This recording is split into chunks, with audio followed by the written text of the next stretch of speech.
I am not encouraging or advising anyone to modify their firearms. This is not a tutorial. This is for entertainment purposes only. What's up, everyone? That was my standard cover my own ass disclaimer I put at the beginning of my videos. This is pretty clearly a tutorial. I've been working on double stack 1911s a lot lately and wanted to make a video that people could reference if they had issues reassembling a 1911 or 2011. It's generally pretty easy to rip and tear and end up with a pile of parts, then realize maybe you don't know exactly how they all go back together. So I'm going to cover how to completely reassemble a 1911 or 2011. I will be using this Mac 9 DS as an example and will clearly point out what is specific to a 2011 versus 1911.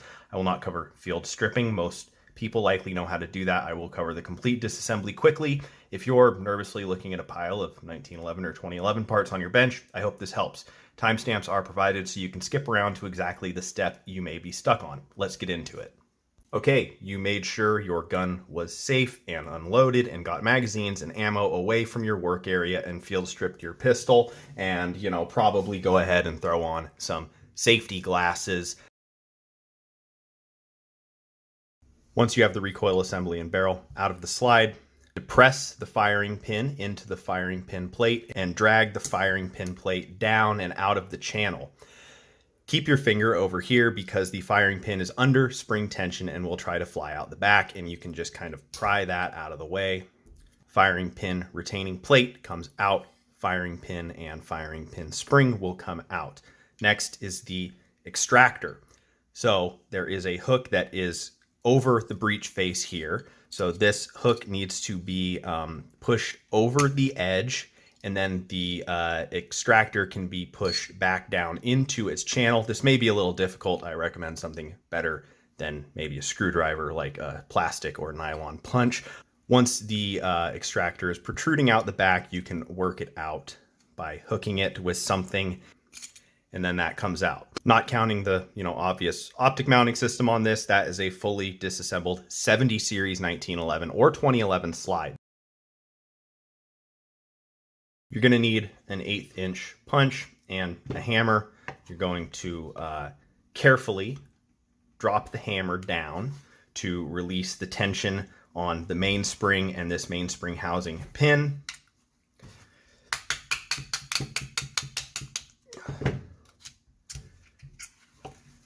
Drive the mainspring housing pin out. If you have a magwell, obviously that comes off. Next, you're going to recock the hammer. It's going to shoot your mainspring housing out. You can pull that off to the side. You're going to move your safety up kind of between the on and off position and wiggle and pull the left side safety out. If you have an ambidextrous safety, rotate it up out of its little groove right here, pull it out. Now you can remove your grip safety. Your Sear spring will probably fall out just like that. You can take a punch, or sometimes they just fall out. Hammer pin comes out. Sear pin comes out.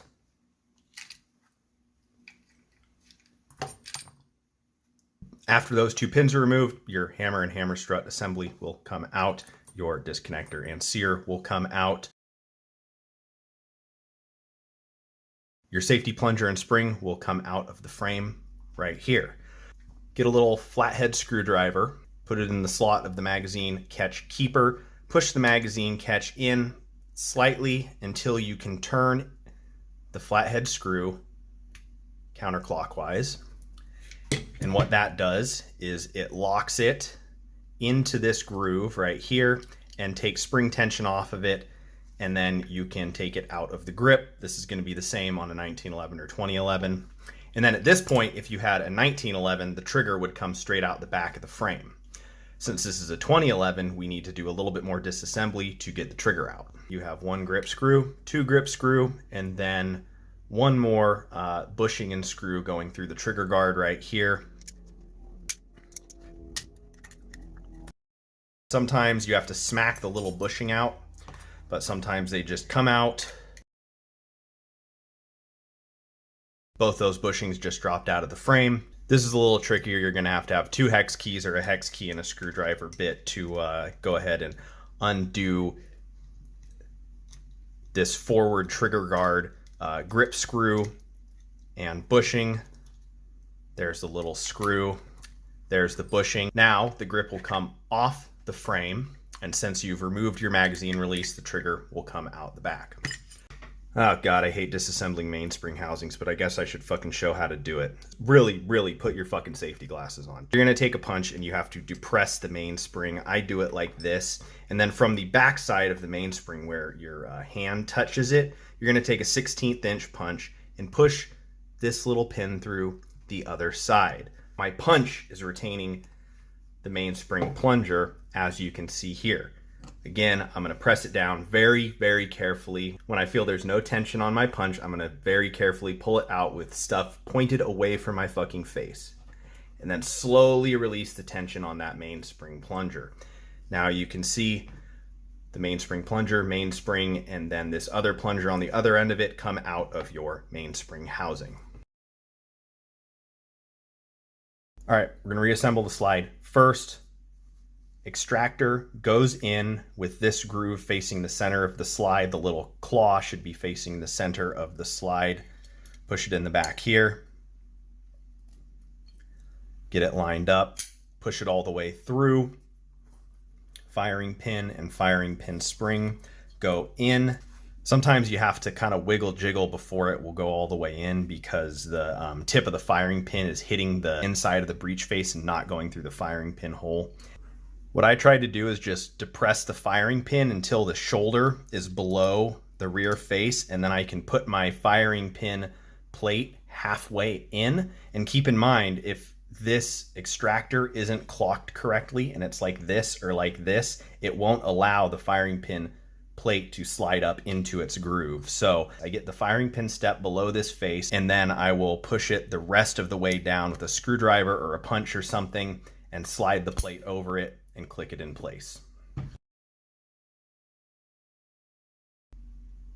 What a mess of parts. Time to reassemble this shit. Mainspring housing first. Pointy boy goes in first, followed by the spring, followed by this cupped plunger. I like to start the pin in the back of the mainspring housing, then very carefully depress that plunger, and then generally you can just push it through with your finger, just like that, and then sometimes it'll be sticking out a little bit. Give it a couple of taps to set it flush. If you're working with a 2011, your trigger has to go in first. Just drop it in like that. You can see there's a flat side here. That goes up against that flat right there in the frame, as you can see. And now these grip bushings protrude through the frame and through the grip module like that. So these have to be pushed back like this to be able to slide that grip module up into place. I generally will just go ahead and kind of put them on my finger and drop them in from the top and then push them through and get one of my screws started so it does not go anywhere.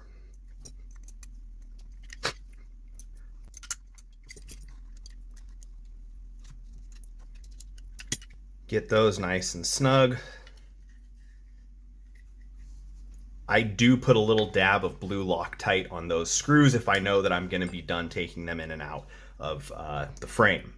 Next, bushing goes through the trigger guard and the little piece of the frame within it, and then put your other screw in.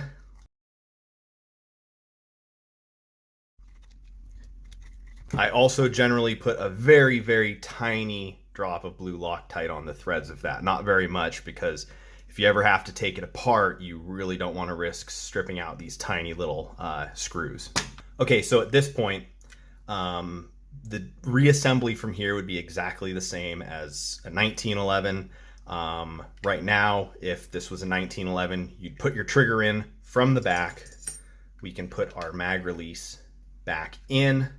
Again, you're going to move it side to side, back and forth through the grip until you find the place where you can turn the flathead screw all the way clockwise and make sure that it properly tensioned your magazine release. Next thing I do is I put the disconnector in. It goes like this with this big flat paddle right here on the bottom of it up against the back of the trigger bow, and it has to go in and up through that hole in the frame right there, and then you can let it rest on the back of the trigger bow just like that. Now I take my Sear, it orients like this inside the frame, and I drop it down there just like that. I put my Sear pin through, and then I take a screwdriver and pry that Sear around until I get the hole lined up. Sometimes you really gotta dick around with it, you know? It's kind of a pain. There it goes, and then now I have to make sure it's also through the hole in the disconnector. Okay, so disconnector and Sear are captured in there, all good. It should be oriented like this. The disconnector's on the back of the trigger bow. The Sear is kind of on the back of the disconnector, and they're both retained by the single Sear pin. Next, you can put your hammer and hammer strut back in with the hammer pin. Now, my hammer has already caught on my Sear. Pivot that Sear out of the way, put my hammer forward. And now what I do is with the hammer and the hammer strut out of the way, I install my Sear leaf spring. It can be a difficult thing to do, but when it's correctly oriented, you'll see that the middle leaf spring tang is up against the disconnector right here in the back, and this Sear tang is over the back bottom leg of this Sear spring. It's really common to get the Sear spring in here and install it under the Sear leg like this, and that will make it so your hammer will not ever lock to the rear on the Sear like it's supposed to. That's very, very common, and if I'm in a rush, I still do it sometimes. So this is why I install the Sear spring this way, is because it makes it very easy to see that you've done it correctly. Now, with that hammer and hammer strut up out of the way, I take my assembled mainspring housing and I put it in the grip and slide it up until it just starts putting tension on that Sear spring to hold it in place. Now that Sear spring's not going anywhere. With the hammer still forward, I flop my hammer strut down, push my mainspring housing up, and now I can clearly see that my hammer strut has gone down into the cup of the mainspring plunger, and my holes are lined up and there's no tension on the mainspring housing, so it will be easy to go ahead and put my mainspring housing pin back through. Just like that. Okay, now you should be able to cock your hammer and it should be caught by the Sear. The mainspring should be depressed. You can see all that working in there. This is a great place to stop the reassembly if you want to adjust your Sear spring. Now, with the hammer to the rear, you can put your grip safety in bottom first because it has to go behind the lip of the mainspring housing. Pivot it forward until the holes line up. If it's an ambi safety, like this one is, the right side has to go in first, line up the hole, put it in, pointing upwards, pivot it down into place. If you didn't have an ambi safety, you would just be putting this one in. We need to put our plunger and plunger spring back in. You have to have the hammer cock to install the safety. This would be a really good place to stop your reassembly if you were fitting a new safety to the gun and you needed to make adjustments to it here to fit in behind the Sear. It has to be between the off safety and the on safety position, kind of in the middle.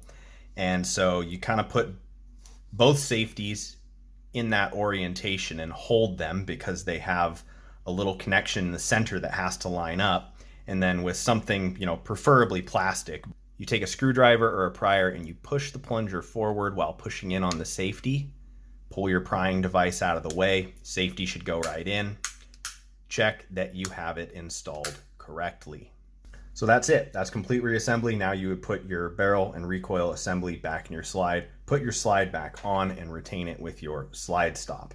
I hope this was helpful. I cannot count how many times I've launched a small part across the room or not paid enough attention while taking something apart, and a YouTube video bailed me out. Let me know what other kinds of technical videos you would like to see. Thanks so much for watching. I'll catch you next time.